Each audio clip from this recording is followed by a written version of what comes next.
बिहार की राजनीति इन दिनों कई मायनों में अहम हो गई है। एक तरफ जहां जनता से किए वादों को निभाने के लिए सीएम नीतीश कुमार अपने कदम उठा रहे हैं, तो वहीं दूसरी तरफ राजद के प्रमुख और पूर्व सीएम लालू यादव और राबड़ी देवी से उनका पुराना सरकारी बंगला, जिसे लेकर निर्देश जारी कर दिया गया है। खबर यह है कि राबड़ी देवी भारी मन से नए बंगले में जाने के लिए अपना सामान समेट रही हैं। ऐसे में ये खबर उन लोगों के लिए भी है जो लालू यादव या राबड़ी देवी से मुलाकात की चाह रख रहे हैं। तो जरा जान लीजिए कि अब से वो कहां रहेंगे, क्या है उनका नया पता। तो वहीं इस पर कई सवाल भी खड़े हो रहे हैं कि लालू यादव के परिवार से उनका घर क्यों छीना जा रहा है। माँ बाप से पुराने बंगले को छीनने पर रोहिणी आचार्य ने क्या कहा, और इन सवालों के बीच ये भी जान लीजिए कि लालू यादव और राबड़ी का नया पता क्या होने वाला है।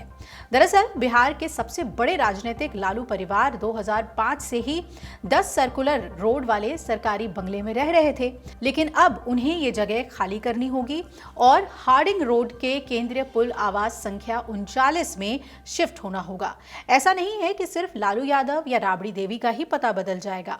10 सर्कुलर रोड वाले सरकारी बंगले में राबड़ी देवी पूरे परिवार के साथ रह रही थीं, जिनमें तेजस्वी यादव भी रह रहे थे।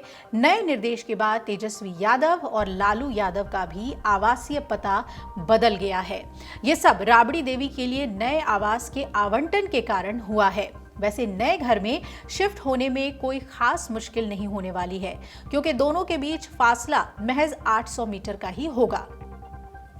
जबकि अब तक लालू परिवार बिहार सीएम आवास से 300 मीटर की दूरी पर रहता था। ये फैसला आने के बाद नीतीश लालू के दिलों में ही दूरी नहीं आई, बल्कि अब घरों में भी दूरियां आ गई हैं। तो वहीं इस पर बेटी रोहिणी आचार्य ने सोशल मीडिया पोस्ट में लिखा, सुशासन बाबू का विकास मॉडल, करोड़ों लोगों के मसीहा लालू प्रसाद यादव का अपमान करना पहली प्राथमिकता। घर से तो निकाल देंगे, बिहार की जनता के दिल से कैसे निकालिएगा। सेहत नहीं तो कम से कम लालू जी के राजनीतिक कद का ही सम्मान रखते। अब जरा ये भी जान लीजिए कि तेजस्वी के एक केस से कैसे छिन गया ये सरकारी बंगला। पटना में लालू परिवार 20 साल से जिस सरकारी बंगले में रह रहा था, उसे तेजस्वी यादव के एक केस दायर करने के चलते कहा जा रहा है कि खाली करना पड़ रहा है। 2015 में तेजस्वी यादव को डेप्यूटी सीएम बनने के चलते 5 देश रत्न मार्ग पर स्थित बंगला आवंटित हुआ था।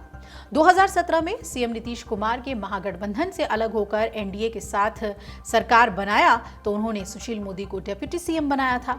सरकार ने तेजस्वी यादव से 5 देश रत्न मार्ग वाले बंगले को खाली करने की नोटिस दी थी, क्योंकि यह बंगला डेप्यूटी सीएम के लिए फिक्स कर दिया गया था। तेजस्वी की जगह यह बंगला सुशील मोदी को आवंटित कर दिया गया था।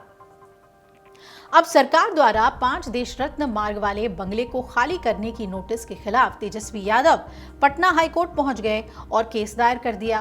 तेजस्वी ने अदालत में कहा था कि पूर्व मुख्यमंत्रियों और उच्च पदों से जुड़े लोगों के आवास और सुविधाओं में नियमों का स्पष्ट निर्धारण होना चाहिए। और इस मामले की सुनवाई करते हुए हाईकोर्ट की डबल बेंच में मुख्य न्यायाधीश एपी शाही और जस्टिस अंजना मिश्रा ने भवन निर्माण से विस्तृत रिपोर्ट मांगी।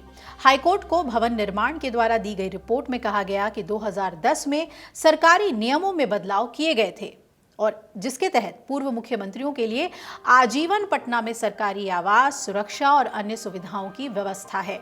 हाईकोर्ट ने फरवरी 2019 में तेजस्वी यादव की याचिका को खारिज करते हुए उन्हें 5 देश रत्न मार्ग आवास को खाली करने का आदेश दे दिया। हाईकोर्ट ने एक बड़ा बदलाव किया, जिसके तहत ये कहा गया था कि पूर्व मुख्यमंत्रियों को मिलने वाला आजीवन बंगला और सुविधाएं देने की व्यवस्था असंवैधानिक है।